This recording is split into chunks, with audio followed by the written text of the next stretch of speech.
Hello friends, आपने दो शब्द सुना होगा, कैरिकुलम और कैरिकुलम फ्रेमवर्क। कैरिकुलम पर हमने ऑलरेडी कुछ बुक्स के पीडीएफ थे वो शेयर किया हुआ है, जिसमें कि कैरिकुलम का मीनिंग, उसका डेफिनेशन, कैरिकुलम के टाइप यानी कितने प्रकार के होते हैं, या कैरिकुलम डिज़ाइन में किन किन कारकों को, किन किन जो उनके निर्धारक तत्व होते हैं, जो भी फैक्टर हम डिटरमाइन करते हैं, उनके बारे में जो है ऑलरेडी वीडियो शेयर किया जा चुका है। और इस वीडियो में जो है हम पाठ्यचर्या की रूपरेखा यानी कैरिकुलम फ्रेमवर्क के बारे में पढ़ेंगे। अगर आपने हमारा पिछला वीडियो नहीं देखा है तो प्लीज़ वॉच इट। तो आइए पढ़ते हैं पाठ्यचर्या की रूपरेखा की अवधारणा यानी कैरिकुलम फ्रेमवर्क, और कैरिकुलम फ्रेमवर्क क्या होता है और इसकी आवश्यकता। तो शिक्षा जो है, शिक्षा एक त्रिध्रुवीय प्रक्रिया है जिसमें शिक्षक, शिक्षार्थी एवं पाठ्यचर्या शामिल है, यानी जिसमें कि टीचर, लर्नर और एक कैरिकुलम शामिल होता है।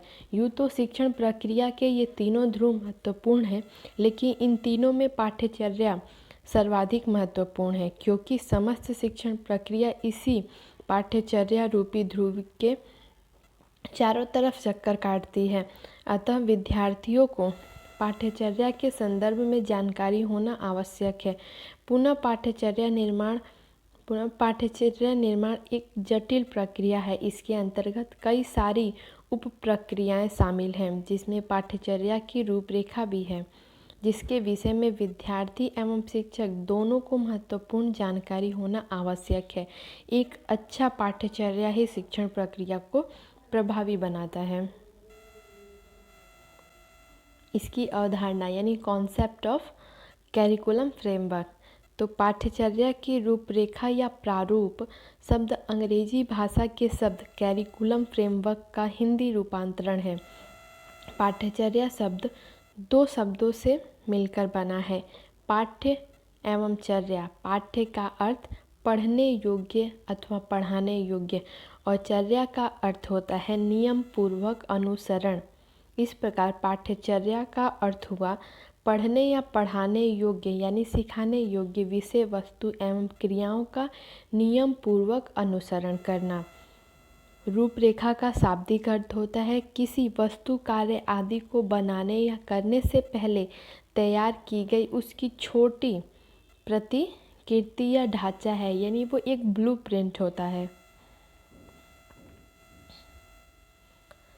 इस प्रकार पाठ्यचर्या की रूपरेखा का संपूर्ण अर्थ है पढ़ने योग्य या सीखने योग्य या पढ़ाने योग्य विषय वस्तु या क्रियाओं का नियम पूर्वक अनुसरण करने से पहले तैयार की गई उसकी छोटी प्रतिकृति या ढांचा है।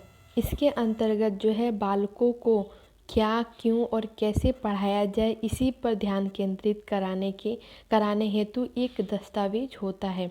साधारण शब्दों में जो है पाठ्यचर्या की रूपरेखा को पाठ्यचर्या की एक व्यवस्थित रूपरेखा कहा जाता है, जिसमें उसके निर्माण एवं मूल्यांकन तक की सारी प्रक्रियाओं का क्रमवार विवरण होता है।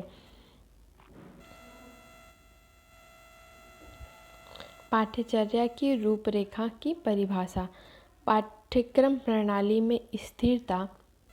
पाठ्यक्रम प्रणाली में स्थिरता और गुणवत्ता सुनिश्चित करने में सबसे महत्वपूर्ण उपकरणों में से एक पाठ्यचर्या की रूपरेखा है। पाठ्यचर्या की रूपरेखा को इस प्रकार परिभाषित किया जा सकता है, एक निश्चित समयावधि के लिए निश्चित अनुदेशात्मक खंडों की एक प्रस्तावित रूपरेखा होती है। साथ ही इसमें उन अनुदेशात्मक खंडों को कैसे अनुपालित किया जाए इसका भी निर्देश होता है। यानी इसके अतिरिक्त एक अन्य परिभाषा यह है कि पाठ्यचर्या की रूपरेखा जो है वो एक दस्तावेज या दस्तावेजों का समूह होता है, जो पाठ्यक्रम के लिए एक मानक निर्धारित करता है और संदर्भ यानी उपलब्ध संसाधन, शिक्षकों और तंत्र समर्थन की क्षमता प्रदान करता है, जिसमें विषय विशेषज्ञ पाठ्यक्रम विकसित करते हैं।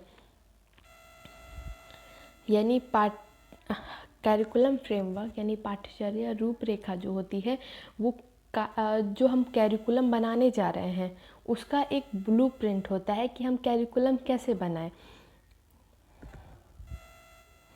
यानी जो ये होता है एक टेंटेटिव होता है जिसके आधार पर हम कैरिकुलम बनाते हैं, और जब इसको फाइनली अप्रूव कर दिया जाता है तो फिर वो हमारा कैरिकुलम बनता है। और सिलेबस जो होता है वो कैरिकुलम का एक पार्ट होता है। तो पाठ्यचर्या की रूपरेखा एक ऐसी योजना है, यानी पाठ्यचर्या की रूपरेखा एक ऐसी योजना है जो इस बात की व्याख्या करती है कि व्यक्तिगत एवं सामाजिक शैक्षणिक उद्देश्यों की प्राप्ति के लिए विद्यालयों में किस प्रकार के अधिगम अनुभव प्रदान किए जाएं। यानी यहाँ पे आप लोग देख सकते हैं कि पाठ्यचर्या की रूपरेखा जो है वो एक योजना है, एक प्लान है, और पाठ्यक्रम जो होता है वो एक डॉक्यूमेंट होता है जिसमें कि इन योजनाओं को लिखा जाता है कि कैसे जो है व्यक्तिगत या शैक्षिक उद्देश्यों, सामाजिक शैक्षिक जो उद्देश्य होते हैं उनको प्राप्त किया जाए, विद्यालयों में किस प्रकार अधिगम अनुभव प्रदान किए जाएं। इसमें शिक्षक और स्कूल उन अनुभवों की योजना बना सकते हैं जो उन्हें लगता है कि बच्चों के पास होने चाहिए।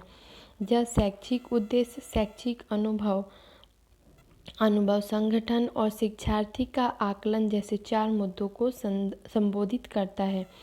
यह शिक्षा के विभिन्न पहलुओं पर दिशा निर्देश प्रदान करता है।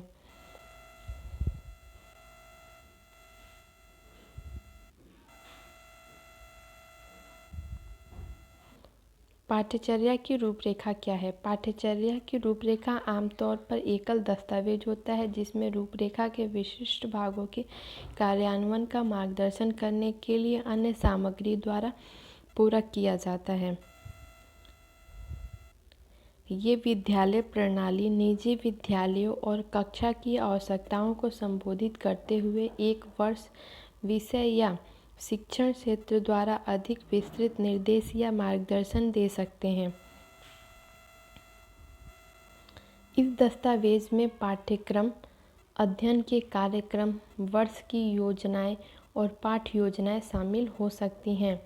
इन्हें केंद्रीय रूप से, स्थानीय रूप से या व्यक्तिगत शिक्षकों के द्वारा विकसित किया जाता है।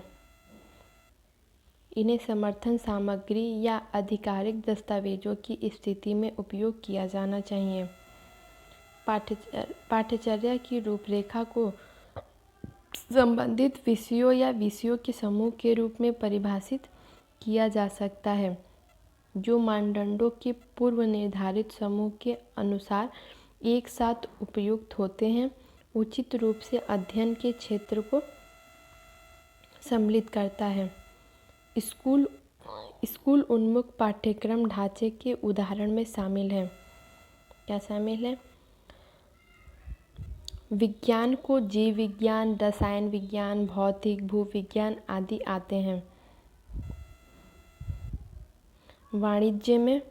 वाणिज्य में लेखांकन, ऑफिस स्टडी, अर्थशास्त्र, व्यावसायिक शिक्षा, गणित, कंप्यूटिंग आदि शामिल किए जाते हैं। पेशेवर विकास की योजना बनाने के लिए दिशा निर्देश हैं। पाठ्यक्रम विकास समितियों और अन्य शिक्षकों की सहायता के लिए संदर्भ सामग्री है। मानकों के लक्ष्य के लिए संप्रेषण करने के लिए उपकरण है। पाठ्यचर्या की रूपरेखा क्या नहीं है? विस्तृत पाठ योजना का समूह नहीं है। यानी जो पाठ्यचर्या की रूपरेखा होती है वो कोई पाठ योजना नहीं होती है, यानी उसमें किसी एक पाठ की योजना नहीं बनाई जाती है। पाठ्यक्रम के उद्देश्यों की विस्तृत क्षेत्र और अनुक्रम नहीं है। विशिष्ट तरीकों या कार्यक्रमों के लिए जनादेश नहीं है, यानी इसमें ऐसा कोई निर्देश नहीं दिया जाता है कि इन विशिष्ट परिस्थितियों में आपको यही तरीका अपनाना है। इसमें शिक्षक जो होता है वो एक तरह से स्वतंत्र होता है कि वो उपयुक्त परिस्थितियां देखकर जो शिक्षण विधि उपयुक्त समझे उस हिसाब से पढ़ाया है। पाठ्यचर्या की रूपरेखा के सामान्य तत्व। पाठ्यचर्या की रूपरेखा के 5 प्रमुख तत्व हैं। वर्तमान प्रसंग के अनुसार यह सामाजिक और आर्थिक परिवेश है जिसमें शैक्षिक नीति बनाई जाती है और जो शिक्षण और अधिगम के होने का वर्णन करता है। दूसरा होगा शैक्षिक नीति विवरण। सार्वभौमिक साक्षरता और संस्थात्मकता जैसे शिक्षा के सरकार के लक्ष्यों का वर्णन करता है। यह आर्थिक समृद्धि के लिए आवश्यक कौशल का विकास और एक स्थिर और सहिष्णु समाज का निर्माण करता है। तीसरा, व्यापक शिक्षण अधिगम उद्देश्यों एवं परिणामों के बयान का चक्र। यह वर्णन करता है कि छात्रों को क्या जानना चाहिए और जब वे अपनी स्कूली शिक्षा पूरी कर लेते हैं तो क्या करना चाहिए। इसमें परिणामों को ज्ञान, समझ, कौशल और दक्षता और मूल्यों और दृष्टिकोण सहित कई क्षेत्रों में व्यक्त किया जाना चाहिए। शिक्षा प्रणाली की संरचना। इसमें अगला पॉइंट होता है शिक्षा प्रणाली की संरचना। यह स्कूल प्रणाली के भीतरी पाठ्यचर्या की रूपरेखा के लागू होने का वर्णन करता है। यह निर्दिष्ट करता है कि विद्यालयी शिक्षा के वर्षों की संस्था जिसमें अनिवार्य स्कूली शिक्षा शामिल है, विद्यालय शिक्षा के चरण और उनकी अवधि। विद्यालय के वर्षों में सप्ताह की संस्था, सप्ताह में शिक्षण अवधि। अगला पॉइंट आता है पाठ्यक्रम सामग्री, सीखने के क्षेत्रों और विषय की संरचना। इस रूपरेखा के अंतर्गत सामग्री के संगठन और स्कूलों और छात्रों किस हद तक विकल्प बना सकते हैं का वर्णन करता है। यह भी वर्णन करता है कि प्रत्येक चरण या चक्र जैसे कोर, वैकल्पिक, ऐच्छिक जैसे में अध्ययन किए जाने वाले विषय या अधिगम दोनों का पैटर्न, प्रत्येक चरण या चक्र में प्रत्येक विषय या अधिगम क्षेत्र को सौंपे जाने वाले घंटों की संख्या। पाठ्यचर्या की रूपरेखा के उपयोग के लाभ। कैरिकुलम फ्रेमवर्क से जो क्या लाभ होते हैं वो छात्रों के पारंपरिक विषयों की एक संकीर्ण श्रेणी के बजाय कई पाठ्यचर्या की रूपरेखा का चयन करने में सक्षम होने से व्यापक शिक्षा तक पहुंच हो सकती है। दूसरा लाभ होगा नई सामग्री, क्षेत्रों और कौशलों को आसानी से विभिन्न बहुविषयक और अंतर्विषयक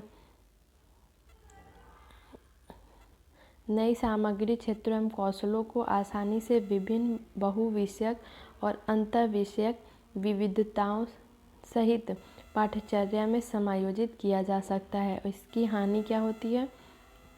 पाठ्यचर्या की रूपरेखा के उपयोग की हानि।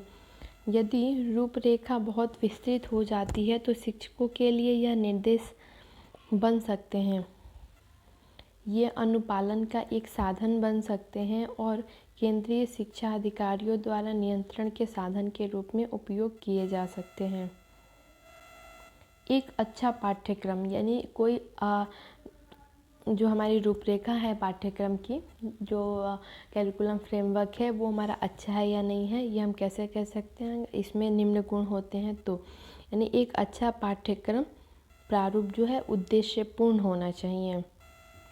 दूसरा, एक अच्छा पाठ्यचर्या की रूपरेखा सुव्यवस्थित और सुनियोजित होनी चाहिए। उद्देश्यपूर्ण होना चाहिए, सुव्यवस्थित और सुनियोजित होना चाहिए। नेक्स्ट होता है उसमें सृजनात्मक यानी उसमें क्रिएटिविटी को भी शामिल किया जाना चाहिए।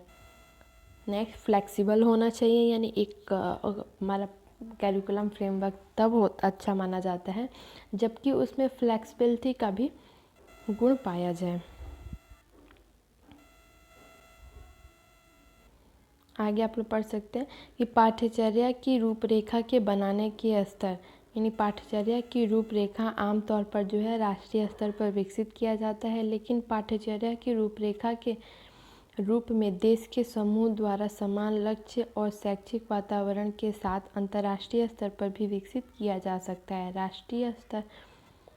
राष्ट्रीय पाठ्यचर्या की रूपरेखा क्या है और इसके कुछ उदाहरण निम्न हैं। यह विद्यालय के पाठ्यक्रम के निर्माण और पाठ्यपुस्तकों के लिए रूपरेखा प्रदान करता है और शिक्षण प्रथाओं या अभ्यासों पर दिशा निर्देश देता है। पिछले दिशा निर्देशों का संक्षिप्त परिचय निम्न है। यानी 1975 में जो कैरिकुलम फ्रेमवर्क आया था उसमें अनिवार्य विषय के रूप में सामान्य विज्ञान गतिविधि आधारित एकीकृत विज्ञान कक्षा 10वीं तक की सिफारिश इसके अंतर्गत शामिल की गई थी।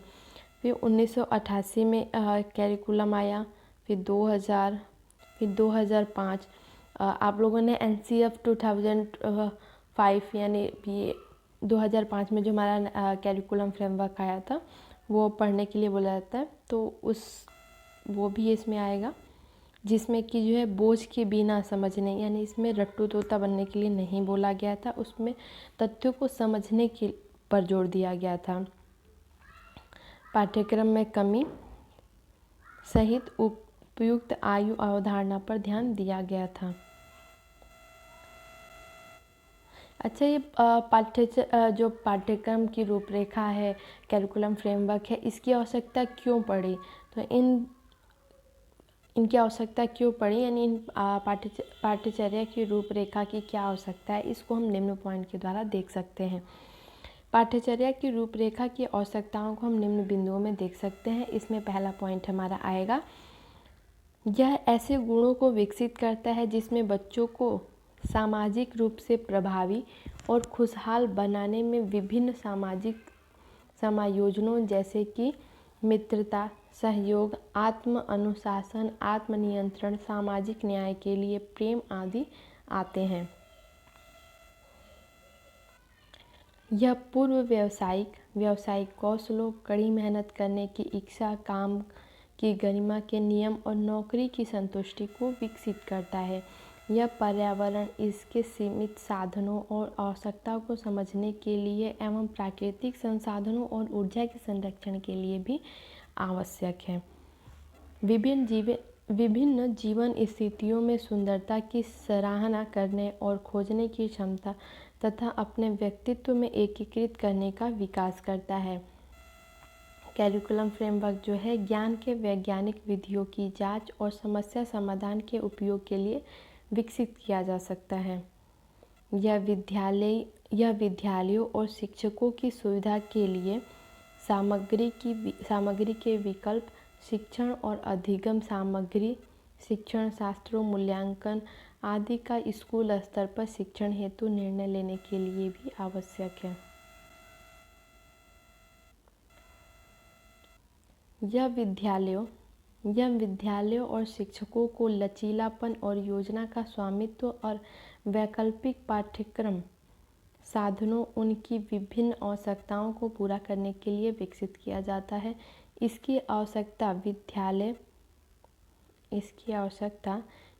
आवश्यकता विद्यालय पाठ्यक्रम, अधिगम एवं शिक्षण रणनीतियों की सहायता के लिए और विद्यालय मूल्यांकन नीति विकसित करने के लिए है।